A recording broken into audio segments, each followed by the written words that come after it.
हमारे खेल में हार जीत नहीं होती जी। जीना मरना होता है। हम जिस जगह पे होते हैं, जिस हाइट में होते हैं, Yes. वहाँ ऑक्सीजन नहीं होता है। आप माउंट एवरेस्ट में देखेंगे तो आज भी लगभग 1700 से 2000 बॉडियाँ पड़ी हुई हैं। अच्छा। कैंप 4 एक डेड जोन आता है माउंट एवरेस्ट में, जहाँ पे बहुत सारे लोगों की बॉडियाँ पड़ी हैं। इसके पहले मैं 2023 अमरनाथ यात्रा पे रहा हूँ, मेरे सामने बादल फटे, लगभग 400 से 500 लोगों की डेथ हो गई।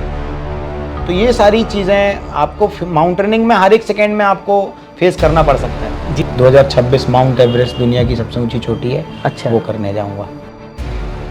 आज मेरे साथ है मध्य प्रदेश का गौरव, मिस्टर माउंटेन मैन अंकित। अब ये माउंटेन मैन अंकित क्या है, चलिए उन्हीं की ज़ुबानी उन्हीं से बात करते हैं, मिस्टर अंकित जी से। तो अंकित जी, आप सबसे पहले मुझे आप ये बताइए कि ये माउंटेन मैन अंकित कौन है?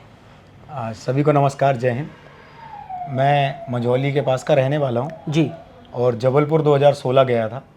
बहुत सारे स्पोर्ट्स आपने सुने होंगे, cricket, football, basketball, volleyball, kabaddi. Adventure में एक स्पोर्ट्स होता है माउंटेनिंग। अच्छा अच्छा जी। और माउंटेनिंग हम अगर हिंदी में देखें तो बर्फ़ के पहाड़ों को चढ़ना माउंटेनिंग कहलाता है जी। बहुत सारे लोग बर्फ़ के पहाड़ों में जाते हैं और अपने अपने देश का राष्ट्रीय ध्वज लहराते हैं। अच्छा अच्छा। तो पहले बुक्स में मैं पढ़ा था कि दुनिया की सबसे ऊंची चोटी है माउंट एवरेस्ट, यस। और बहुत सारे लोग उसको चढ़ने जाते हैं। तो उस चीज़ को पढ़ते हुए मेरे मन में ये आया जी। कि मुझे भी माउंटेनर बनना है। अच्छा। और ऐसे बर्फ़ के पहाड़ चढ़ना है। जी। तो ये जो माउंटेन मैन नाम पड़ा वो मेरा माउंटेनिंग से मुझे मिला है। अच्छा। तो ये 2016 से मेरा सफ़र चालू हुआ जी। और अभी कंटिन्यू चल रहा है। तो ये आपका सफ़र, ये मतलब ये सोच आपके अंदर कैसे आई कि मुझे ये पहाड़ों पे चढ़ना है? जब मैं 2016 जबलपुर गया तो मैंने एनसीसी ज्वाइन करी। अच्छा अच्छा। एनसीसी के दौरान हमारा एक सिलेक्शन हुआ और हम उस टाइम भोपाल गए हुए थे। जी। उस कैंप में डॉक्टर अरुणिमा सिन्हा विश्व की पहली दिव्यांग महिला हैं, जो कि लखनऊ की हैं। जी। और हमने उनकी वीडियोस देखी कि उनका एक पैर कट चुका है ट्रेन से, और उसके बाद उन्होंने सरवाइव किया, प्रैक्टिस करी लोगों को ये बताने के लिए जी। कि महिला कमज़ोर नहीं होती, या पैर कटने के बाद लोगों का आत्मविश्वास कमज़ोर नहीं होता। जी जी। और उन्होंने वो कर दिखाया जो व्यक्तियों ने सोचा नहीं था। वो माउंट एवरेस्ट पे गई अच्छा। और विश्व की पहली दिव्यांग महिला बनी जिन्होंने एक पैर कटने के बाद माउंट एवरेस्ट में भारत का राष्ट्रीय ध्वज लहराया। बहुत तो बढ़िया। उनकी जब वो वीडियोस देखी, कहानी सुनी, तो मुझे ऐसा लगा क्यों ना मैं भी ऐसा कुछ करूं। अच्छा अच्छा। छोटे से गांव में अपना जन्म हुआ है, जी। पर छोटे से गांव में जन्म लेने से व्यक्ति छोटा नहीं होता। बिल्कुल बिल्कुल। अगर आपके सपने बड़े हैं, आपकी मेहनत बड़ी है, जी जी। तो आप कुछ भी हासिल कर सकते हो। जी जी। तो वो सारी चीज़ों को हमने फेस किया और फिर मैं उसी चीज़ के पीछे भागा। और एक सपना देखा कि मुझे भी माउंट एवरेस्ट में जाना है, और मैं उसकी तैयारी करने लगा। अच्छा अंकित भाई, ये बताइए कि ये जो आपने सोच बनाई कि मुझे ऐसा करना है, तो इसमें आपको क्या क्या परेशानियों का सामना करना पड़ा? माउंटेनिंग फील्ड बहुत टेक्निकल, टफ और बहुत जोखिम भरी है। जी। अगर आप इस फील्ड में आते हैं तो सबसे पहले तो आपके पास फंड हो, जी। आपके पास पैसे हों, उसके साथ साथ आपकी मेहनत हो, लगन हो, प्रैक्टिस कंटिन्यू चाहिए है, आपकी बॉडी प्रॉपर सरवाइव कर रही है, माउंटेन में नहीं कर रही है, वो टेस्ट होते हैं। अच्छा। माउंटेनिंग फील्ड में आप किसी भी बड़े माउंटेन में जाते हैं तो कोर्सेज होते हैं। तो वो कोर्सेज करने के लिए आपको पहले फिजिकली फिट होना पड़ेगा। जी। उसके बाद आपके पास फंड होना चाहिए। तो ये सारी चीज़ें, क्योंकि मैं बहुत मध्यम परिवार से हूँ। अच्छा। और बहुत छोटे से गांव का हूँ। मंझौली ज़िला जबलपुर में एक तहसील है, वहाँ में मेरा जन्म हुआ था। पर सपना बड़ा था, तो मैं लोगों के पीछे गया, लोगों से हाथ जोड़ के रिक्वेस्ट करी कि मेरा ये ड्रीम है और मुझे माउंट एवरेस्ट चढ़ना है, मुझे माउंटेनिंग करनी है। अगर आप लोग सपोर्ट करेंगे तो मैं अपने गांव का, जबलपुर का और मध्य प्रदेश का नाम रोशन करूंगा। ऐसी लगभग 5 साल कठिनाइयाँ आई, पर कंटिन्यू एक ही फील्ड के पीछे अगर आप भागते हैं तो मुझे ऐसा लगता है कि अगर आप वो चीज़ सबमिट भी नहीं कर पाते या नहीं मिल पाती है, तो भी कहीं ना कहीं आप उस चीज़ में बेस्ट हो जाते हैं। तो मेरे मन में यही था कि अगर माउंटेनिंग में मेरा करियर नहीं भी बन पाया, तो कभी ऐसा अगर लोग पूछेंगे या लोग कभी बात करेंगे कि यार वो लड़का माउंटेनिंग किया है जी, तो उनसे पहले मेरा नाम आएगा, क्योंकि प्रयास मैंने किया है। मैं इस विधा को लेके ऊपर आया, जबलपुर से आगे बढ़ाया। आज मेरे पास 120 बच्चे हैं जो फ्री ऑफ कॉस्ट मैं उनको ट्रेनिंग दे रहा हूँ। अच्छा। तो बस यही चीज़ें हैं। सफ़र लंबा है, कठिनाइयाँ आती हैं। जी जी। और अभी भी बहुत बड़े बड़े ड्रीम बाकी हैं। जी जी। तो इन सब चीज़ों से लड़ना आने लगा है, तो कोशिश करते रहते हैं। तो अब जैसे आपने बताया कि अभी आप जबलपुर में रहते हैं, और मैंने देखा है कि आपके मैंने आर्टिकल देखा, मैंने काफ़ी चैनलों में आपका इंटरव्यू भी देखा। मतलब जबलपुर से आपको जो सहयोग मिलना चाहिए वो मिलना स्टार्ट हो चुका है। हाँ, लगातार 4 से 5 साल मेहनत करने के बाद जी जब किसी भी फील्ड में देखेंगे आप, जी। या वो स्पोर्ट्स हो, राजनीति हो, जब तक आप लोगों के सामने नहीं आएंगे, आपकी उपलब्धियां लोगों को नहीं दिखेंगी, तब तक वो आपके ऊपर हाथ नहीं रखते। बिल्कुल। बहुत सारे लोग ऐसे हैं जो इस चीज़ों को समझते हैं जी कि नहीं यार, ये जो चीज़ है ये बहुत अच्छी है, जबलपुर के लिए है, या जो आगे यूथ आएगा उसके लिए अच्छी है, क्योंकि अभी का यूथ पूरा स्पोर्ट्स की दिशा को छोड़ के, पढ़ाई की दिशा को छोड़ के दूसरी दिशा में है। बिल्कुल बिल्कुल। पर मुझे ऐसा लगता है कि अगर हम इस फील्ड में आए हैं जिसमें अपना करियर बनाएं और लोगों से जुड़ के उनको भी आगे बढ़ाएं, तो माउंटेनिंग में जबलपुर के बहुत सारे लोग हैं जो सपोर्ट करते हैं। अच्छा। धीरे धीरे ये प्रयास मेरा सफल हो रहा है जी कि मैं लोगों से ज़्यादा से ज़्यादा जुड़ पा रहा हूँ जी। और वो मेरी मदद भी कर रहे हैं। मैंने आपका एक वीडियो देखा था जिसमें हमारे मध्य प्रदेश के मुख्यमंत्री यादव जी, तो उन्होंने आपके बारे में कुछ कहा था, थोड़ा सा उसके बारे में आप बताएं। मैं एक वीडियो देखा था लास्ट टाइम, कुछ टाइम पहले। हम 3 से 4 बच्चे ऑस्ट्रेलिया गए हुए थे। अच्छा अच्छा। उसमें एक गर्ल्स थी और उसको माननीय मोहन यादव जी ने 4 लाख रुपए की घोषणा की थी जी। और वो वीडियो कहीं से मेरे पास में आई। अच्छा। लोगों ने मेरे से अपील की कि आप भी रिक्वेस्ट करिए उनसे, क्योंकि आपके 3 महाद्वीप हो चुके हैं। अच्छा अच्छा। तो मैंने प्रयास किया और अपने माननीय विधायक जी से बोला जी। उन्होंने वो बात रखी और फिर अभी कुछ दिन पहले ही मोहन यादव जी जबलपुर आए और उन्होंने मंच से ऐलान किया कि हम अंकित को अगले लक्ष्य के लिए 5 लाख रुपए की राशि देंगे। यही वीडियो मैंने देखा था।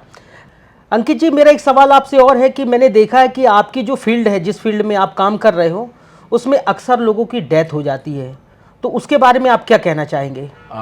फील्ड कोई सी भी हो, अगर आप सच्चे मन और लगन से करते हैं तो आप उसमें हमेशा सफलता प्राप्त कर सकते हैं। लेकिन मेरी फील्ड थोड़ा हटके है। हमारे खेल में हार जीत नहीं होती, जीना मरना होता है। हम जिस जगह पे होते हैं, जिस हाइट में होते हैं, वहाँ ऑक्सीजन नहीं होता है। तो ज़्यादातर माउंटेनर्स की मौत जो होती है वो ऑक्सीजन से होती है। अच्छा अच्छा। आप माउंट एवरेस्ट में देखेंगे तो आज भी लगभग 1700 से 2000 बॉडियाँ पड़ी हुई हैं। अच्छा। कैंप 4 एक डेड जोन आता है माउंट एवरेस्ट में, जहाँ पे बहुत सारे लोगों की बॉडियाँ पड़ी हैं। कई बार मेरा भी मन करता है ये न्यूज़ देख के, पढ़ के, कि मैं अपने घर का अकेला लड़का हूँ, इकलौता लड़का हूँ। यस। मेरी छोटी सिस्टर है, तो मेरे घर वाले भी मुझे मना करते हैं, दोस्त भाई मना करते हैं कि यार ये हाँ, काम मम्मी क्यों करना? पापा को एक ऐसा फील होता हुआ कि हमारा बेटा जा रहा है और पता नहीं कैसा क्या। हाँ, तो ये सारी चीज़ें हैं। पर ज़्यादातर माउंटेन्स में अगर आप प्रैक्टिस से जाते हैं, प्रॉपर आपकी बॉडी प्रॉपर एक्लिमेटाइज होती है, आप किसी बड़ी हाइट में जाने के पहले छोटे छोटे कैंप करते हैं, अपने आप को उस ढांचे में ढालते हैं, तो ये अनहोनी थोड़ा सा कम हो जाती है। लेकिन नेचर का कोई भरोसा नहीं जी। अभी हम मलेशिया गए थे तो ऊपर बादल फट गए, वहाँ पे हमारा कैंप पूरा नहीं हुआ। इसके पहले मैं 2023 अमरनाथ यात्रा पे रहा हूँ, मेरे सामने बादल फटे, लगभग 400 से 500 लोगों की डेथ हो गई। तो ये सारी चीज़ें आपको माउंटेनिंग में हर एक सेकेंड में आपको फेस करना पड़ सकता है। बहुत सारे ऐसे हादसे होते हैं कि हम देखते रह जाते पर हम कुछ नहीं कर सकते। जी जी। 2017 माउंट जोगिन में भी एक हादसा हुआ था, उसमें भी मैं वहाँ पे था कैंप में। तो बहुत सारी ऐसी चीज़ें होती हैं।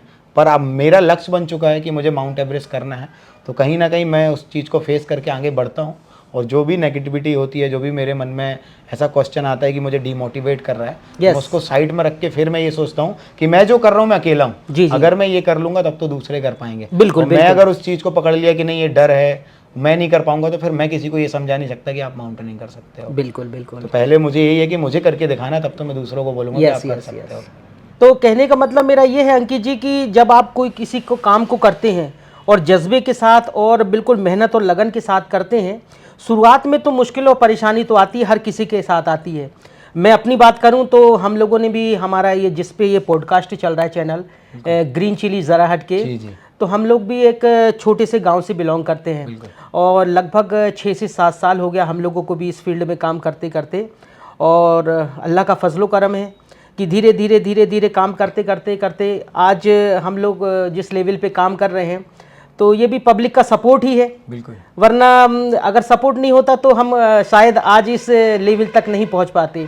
और हमें बहुत खुशी है कि हमारे क्षेत्र से कि कोई बंदा है जो इंडिया लेवल पे अगर कोई मुकाम हासिल कर रहा है, तो वो हमारे लिए भी गौरव की बात होती है। और मैं तमाम जितने भी इस पॉडकास्ट को जितने भी लोग देखेंगे, उनसे मेरी एक रिक्वेस्ट है कि अगर आपके क्षेत्र में, आपके कस्बे में या आपके गांव में अगर कोई ऐसी प्रतिभा है जो यूनिक है, जो कुछ हटके है, जैसे हमारा चैनल भी है ग्रीन चिली ज़रा हटके, तो हमारा फर्ज बनता है कि हम उसको सपोर्ट करें। बिल्कुल, मॉरल आप आम पब्लिक अगर आपको सपोर्ट करती है, यस, जब आपके साथ आपका गांव खड़ा हो जाता है, आपका परिवार खड़ा हो जाता है, यस, आपका शहर खड़ा हो जाता है, यस, तो जो बड़े लोग होते हैं वो ऑटोमेटिक झुक जाते हैं बिल्कुल, कि उनको ये चीज़ समझ में आती है कि इसके पीछे एक शक्ति है। मैं नहीं कहता कि फंड से आप हमारी मदद करिए। जैसे आपका चैनल है, आज मैं देखता हूँ लगभग 2 मिलियन आपके सब्सक्राइबर हैं, तो वो सब आपके लोकल यहाँ के रहने वाले, उन सबका प्यार है। बिल्कुल तो बिल्कुल, सारे लोग जब सपोर्ट करते हैं तो ये धीरे धीरे ऑटोमेटिक बड़े लोग जो होते हैं उनको लगता है कि नहीं, ये बहुत अच्छा काम कर रहे हैं। और मैं भी ये चीज़ बोलूँगा कि आपने मुझे इनवाइट किया, ये बहुत बड़ी बात है कि आपके चैनल के साथ मैं बैठ के ब्रॉडकास्ट कर रहा हूँ, और ये चीज़ होनी भी चाहिए। अगर आप मुझे सपोर्ट नहीं करेंगे तो फिर मुझे दूसरा सपोर्ट नहीं बिल्कुल करेगा। बिल्कुल, आप हमारे पास के ही हैं, आपने ये चीज़ सोची कि नहीं अंकित को हमें बुलाना चाहिए, तो ये सारी चीज़ें मायने रखती हैं। अगर किसी व्यक्ति का या किसी बच्चे का लक्ष्य बड़ा है जी, और ये छोटा सा कदम, आपका एक छोटा सा प्रयास उसको वो मंच दिला सकता है जो वो सोच नहीं सकता। बिल्कुल बिल्कुल, मुझे ऐसा लगता है आज मैं आपके साथ यहाँ इंटरव्यू दे रहा हूँ, कल हो सकता है कि मुझे कोई बड़ा मंच मिलेगा इंटरव्यू बिल्कुल के लिए। बिल्कुल बिल्कुल बिल्कुल, ज़रूर। और हमारी शुभकामनाएं हैं आपके साथ कि आप अपनी ज़िंदगी का आपने जो मकसद रखा है, आप अपने उस मकसद में कामयाब हो, ये हमारी शुभकामनाएं हैं। और आप इस मंच के माध्यम से अगर कुछ और कहना चाहते हैं पब्लिक को, तो बिल्कुल आप। हाँ बिल्कुल, सबसे पहले तो मैं युवाओं को ही बोलूँगा, क्योंकि मैं एक स्पोर्ट्स पर्सन हूँ, युवा हूँ, जबलपुर ने मुझे ब्रांड एम्बेसडर बनाया है। तो मेरा सबसे पहले मैसेज तो युवाओं के लिए जाएगा कि आप कहीं ना कहीं अपने एम से, अपने सपनों से हट रहे हैं, दूर जा रहे हैं। कोशिश करिए कि सबसे पहले आप अपने आप को पहचानिए कि आप किस चीज़ में बेस्ट हैं। मैं बिल्कुल बोलूँगा, अगर आप मोबाइल चला रहे हैं तो फिर आप मोबाइल चलाएं, अगर आप पढ़ाई कर रहे हैं तो फिर आप पढ़ाई करें, अगर आप स्पोर्ट्स में तो फिर आप स्पोर्ट्स खेलें। कहीं ना कहीं हमें किसी न किसी चीज़ में मन लगाना ही पड़ेगा। आप एक साथ दो चीज़ें नहीं कर सकते। आप खाना के साथ मोबाइल चलाओगे तो ना खाना पेट में जाएगा, ना मोबाइल चला पाओगे। तो कोशिश करिए सबसे पहले आप जिस काम को कर रहे हैं उसको शिद्दत और लगन से करिए। स्पोर्ट्स इसलिए कह रहा हूँ कि जब से कोविड आया तब से बहुत सारे लोग लेज़ी हो गए हैं, उनसे कुछ हो नहीं रहा है। हर 5 मिनट में लोग गाड़ी, अगर 5 किलोमीटर भी जा रहा है तो उनको गाड़ी चाहिए, 1 किलोमीटर भी जा रहा है तो गाड़ी चाहिए। अगर आप स्पोर्ट्स से जुड़ते हैं, कल योग दिवस था, बहुत सारे लोगों ने मैसेज डाला है, मैंने देखा ऐसे ऐसे लोगों ने ट्वीट किया है जो खुद प्रैक्टिस नहीं करते, खुद योग नहीं करते, और उन्होंने लिखा है कि योग मानसिक तनाव के लिए बहुत अच्छी चीज़ है। जी, तो जी। मैं ये कहता हूँ, अगर आप मानसिक तनाव ले रहे हैं वो आपकी गलती है। आपने ट्वीट कर दिया लेकिन आप योग नहीं कर रहे हैं। आप योग करेंगे तब आपका बच्चा योग करेगा, जब आपका बच्चा योग करेगा तो उससे जुड़े लोग योग करेंगे। तो आप एक स्पोर्ट्स में ज़रूर जुड़िए, वो आपके शरीर के लिए बहुत अच्छा है। हर व्यक्ति ओलंपिक में नहीं पहुंच पाता, लेकिन अगर आप स्पोर्ट्स से जुड़ते हैं तो आप अनुशासित होते हैं, ईमानदार होते हैं। ये बहुत सारी चीज़ें आपको स्पोर्ट्स सिखाता है। स्पोर्ट्स से जुड़ेंगे तो आपकी लाइफ थोड़ी सी चेंज हो जाएगी। जी जी, तो बहुत अच्छा लगा अंकित जी।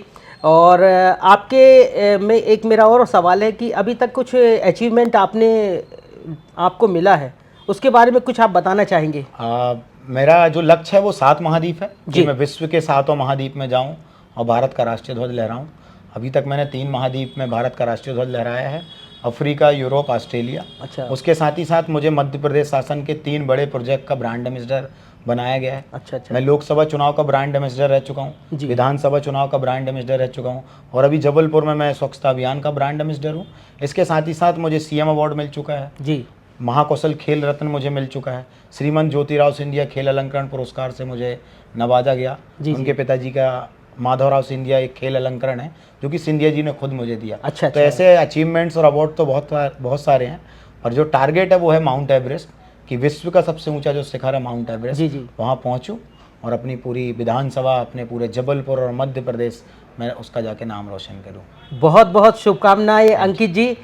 जो आपके अंदर जज्बा और जो आपका जुनून जो मैंने देखा, मालिक आपको आपकी जो भी इच्छाएं हैं वो पूरी करे। हमारी शुभकामनाएं हैं आपके साथ कि आप अपनी ज़िंदगी में और तरक्की करें और हमारे हिंदुस्तान और हमारे क्षेत्र का नाम रोशन करें। तो अंकित जी, आपका अगला लक्ष्य क्या है? मेरा 4था महाद्वीप है जी, दक्षिण अमेरिका, माउंट अकंकागुआ, और मैं उसकी तैयारी कर रहा हूँ। इसके पहले छोटे छोटे 2-3 कैंप किए हिमाचल में, करेली लेक में। तो जो 4था महाद्वीप है मेरा अमेरिका, वो काफ़ी टफ है। अच्छा उसकी फंडिंग भी बहुत ज़्यादा है। अच्छा। तो पहले तो पहला मेरा फर्स्ट टास्क है कि मैं उसके लिए फंडिंग करूँ, हाँ, और फिर दूसरा है कि मैं उसके लिए प्रॉपर तैयारी करूँ फिजिकल के साथ। तो 4थे महाद्वीप की तैयारी, अभी 4था महाद्वीप करूँगा, और उसके बाद 2026 माउंट एवरेस्ट, दुनिया की सबसे ऊंची चोटी है, अच्छा, वो करने जाऊँगा। बहुत बढ़िया। तो अंकित जी, मेरा एक और सवाल है आपसे कि आप पब्लिक से क्या चाहते हैं? बिल्कुल, मैं तो यही चाहता हूँ हाथ जोड़ के कि जैसे ग्रीन चिली जरा हट के आप सपोर्ट करते हैं, ऐसे ही माउंटेन मैन अंकित को भी सपोर्ट करें कि मैं आप सबका सपना, अब ये मेरा बस सपना नहीं है माउंट एवरेस्ट, मैं चाहता हूँ ये पूरे जबलपुर का, पूरे मध्य प्रदेश का सपना रहे कि मैं माउंट एवरेस्ट में जाऊँ और भारत का राष्ट्रीय ध्वज लहराऊँ। मेरी इंस्टा आईडी, फेसबुक आईडी, आप सब जगह मुझे सपोर्ट करिए। Thank you so much. जय हिंद, जय भारत। तो जैसा कि आपने देखा कि अंकित भाई ने अपना बता दिया है मिशन, और अंकित भाई का यूट्यूब चैनल भी है, फेसबुक पे इनका पेज भी है, प्रोफाइल, अभी प्रोफाइल है, फेसबुक पे भी अंकित भाई है और इंस्टाग्राम में भी है। तो यहाँ पे भी जाके आपको अंकित भाई का सपोर्ट करना है। तो बहुत बहुत शुक्रिया अंकित जी कि आप हमारे शहर सीहोर आए और हमारे चैनल पे आपने इतना वक्त दिया, इसके लिए आपका बहुत बहुत शुक्रिया। Thank you so much.